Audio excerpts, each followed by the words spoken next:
At ngayon para pag-usapan ang katatapos lang na hearing sa House Justice Committee tungkol nga dito sa impeachment complaint laban kay VP Sara, makakasama po natin ang minority member ng House Committee on Justice at Bicol Saro Party List, Representative Terry Ridon. Magandang hapon, Congressman Ridon.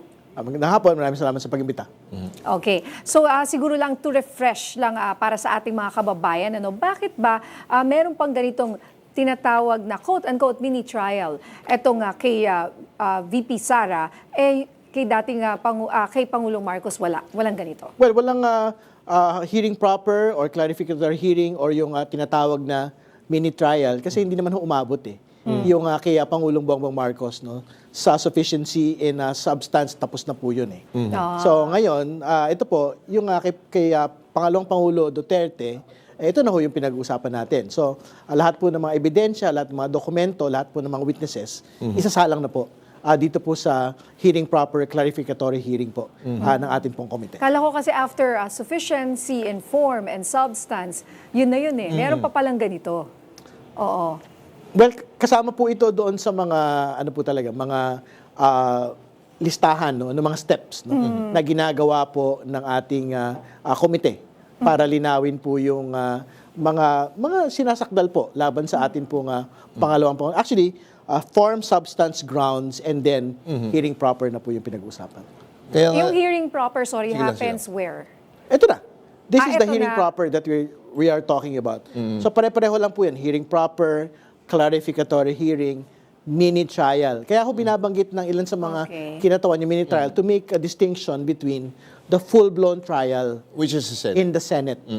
Pero ang talaga itsura po nito ay preliminary akin to a preliminary investigation po ang proseso po natin. So basically dito is yun nga, titingnan natin yung mga ebidensya isa-isa para makita nga kung may probable cause. Tama po. Tama po yun. Kaya nga ako pinapasapina na lahat ng, for example, particularly on SALN and unexplained wealth. No? So SALN, BIR records, SEC records po ng mag-asawang Duterte Carpio at ng kanila pong mga kumpanya. Kasi dito ho natin matatahi kung explainable ba o unexplainable yung pong kasalukuyang kayamanan ni Pangalawang Pangulo Duterte. But ikaw na rin nagsabi, grabe yung pag-amass niya ng wealth in a span of how many years?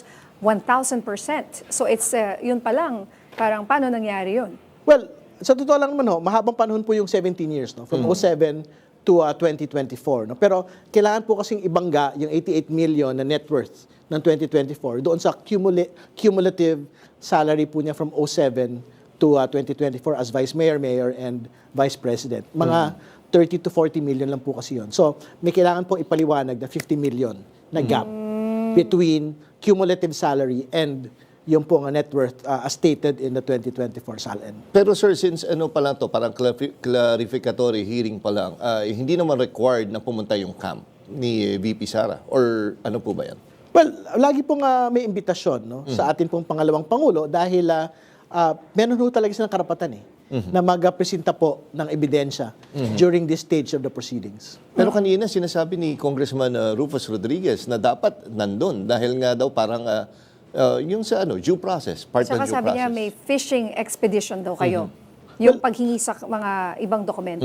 Well, ang totoo, pwedeng fishing expedition yon kung wala pa ho talagang kahit anong dokumento. Pero for example, on the SALN issue and unexplained wealth, there exists a 2024 SALN that basically lists the firms of the Vice President and yung pong asawa niya, nakalista ho lahat yun At saka yung yaman na niya at that point. So basically, pwede na hong mag-look back yung pong komite.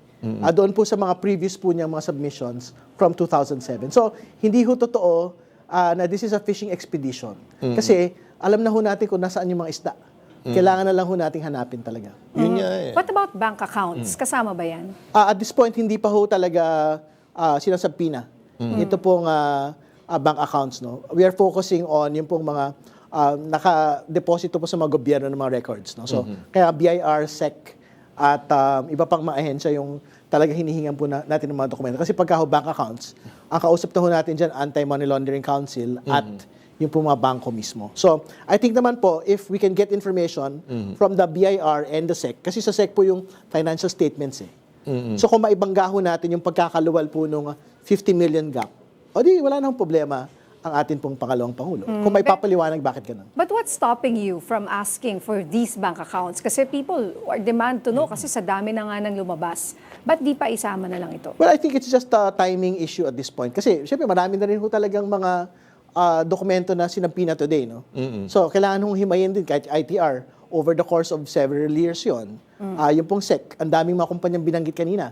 Over the course of several years din po yun. So, I think the subpoena request will come in time. Tapos, sir, kanina, isa sa na-resolve yung magiging custody ni Ramil Madriaga. Tama po, sa magiging mapupunta na sa Kongreso. Yung custody, tama po. Well, mas protective custody na para tiyakin lang ho na hindi ho siya mapapahamak. So, yung po nga whether dadalhin na po siya physically to the house, hindi ho yun na resolve. Mas important lang ho talaga na may close coordination with the NBI and with the court, no? Kung paano ho isi-secure yung person ni Mr. Madriaga. Pero reaction mo na lang doon sa ginawang term kanina ni Congressman Rodriguez na parang polluted source? Ano ba yung exact term na ginamit? Tama, yun po yung source niya. Pero I think that has also been stricken off the record, no?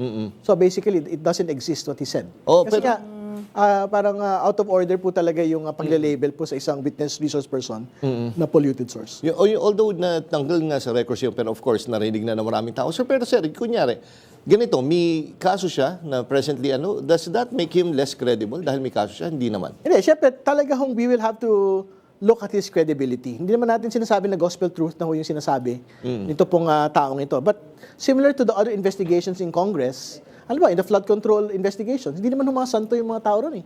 Ang lahat ngayon, mga nakakulong na ho ngayon yun. Pero may bahagi po na pwede ho sila nagsasabi ng totoo. May bahagi po na pwedeng hindi sila nagsasabi ng totoo. So, nakadepende ho sa mga miyembro ng komite. Kung alin po doon yung paniniwalaan po nila.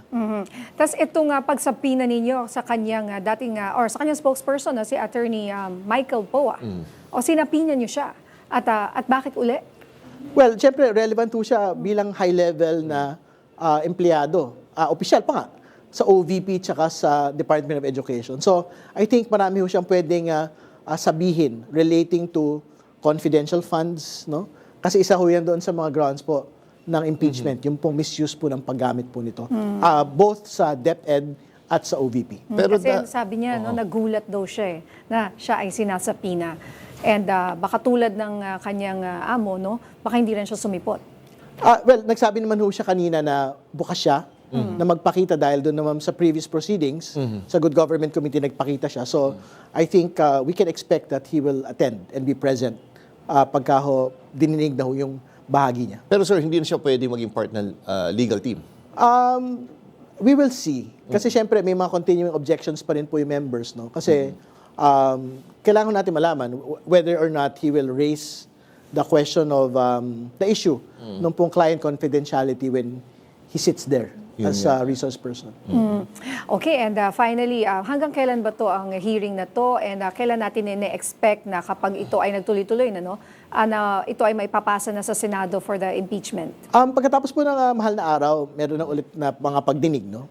So may mga pagdinig po hanggang katapusan po ng Abril, and we will decide by the end of April kung magkakaroon pa ho ng mga dagdag na mga pagdinig pagdating po ng Mayo. So hopefully, nasa plenaryo na po ito para dinggin mid to end of May po. And your reaction to, ang dami raw problema ng bayan ngayon, and then ito pa, parang pandagdag or nadidistract sila yung mga kababayan natin na dapat talaga tumututok dito sa trial na to. Well, kailangan sa natin maglinaw. Tumugon po yung Kongreso on accountability like the impeachment. Pero tumugon din po yung Kongreso on economic relief. In fact, today, the President will sign the removal suspension of excise taxes on petroleum products. So, ginawa ko ng Kongreso yan over the course of 2 weeks.